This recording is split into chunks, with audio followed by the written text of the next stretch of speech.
Hello everyone.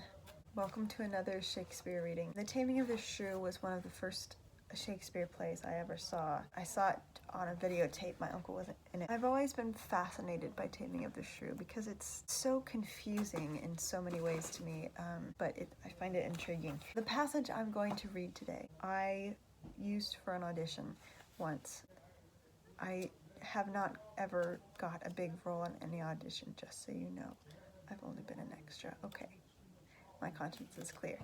The passage I'm going to read today is something I practiced a lot, and I'm not exactly sure what to make of this passage in some ways, but I think regardless of what, how you feel about sort of the sentiments expressed in it, the words are so powerful. His vocabulary is so rich and so unusual. It's gorgeous.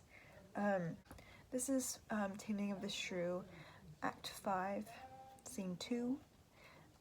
I'll be reading lines 158 to 201 to sort of explain some of the plot before we get into this.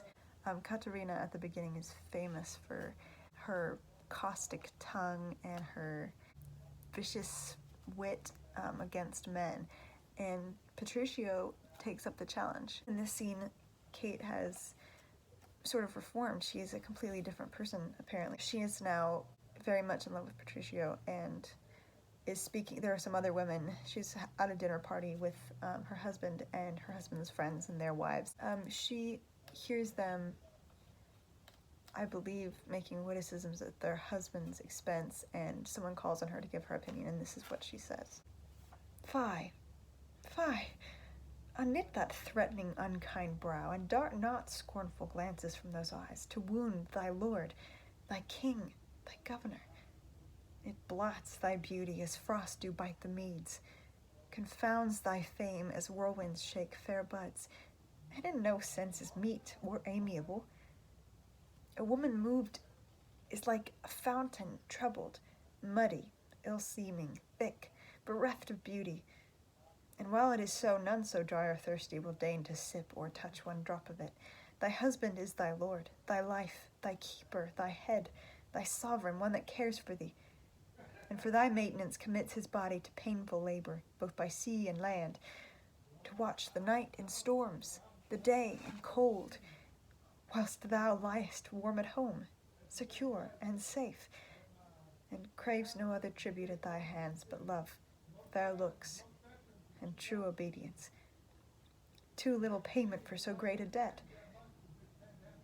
Such duty as the subject owes the prince, even such a woman oweth to her husband. And when she is froward, peevish, sullen, sour, and not obedient to his honest will, what is she but a foul contending rebel and graceless traitor to her loving lord? I am ashamed that women are so simple to offer war where they should kneel for peace, or seek for rule, supremacy, and sway, when they are bound to serve, love, and obey. Why are our bodies soft and weak and smooth, unapt to toil and trouble in the world, but that our soft conditions and our hearts should well agree with our external parts? Come, come, you forward and unable worms. My mind hath been as big as one of yours, my heart as great, my reason haply more, to bend ye word for word and frown for frown, but now I see our lances are but straws, our strength as weak, our weakness past compare, that seeming to be most indeed, which we indeed least are. Then veil your stomachs, for it is no boot. Place your hand below your husband's foot, in token of which duty, if he please, my hand is ready, may it do him ease. I hope you enjoyed that. I will hopefully keep making these, and yes, enjoy, read some Shakespeare.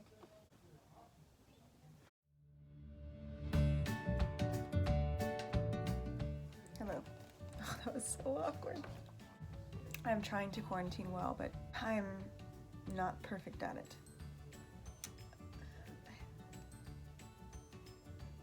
No one really ever watches these, and I like, no, that's so, of course, I'm this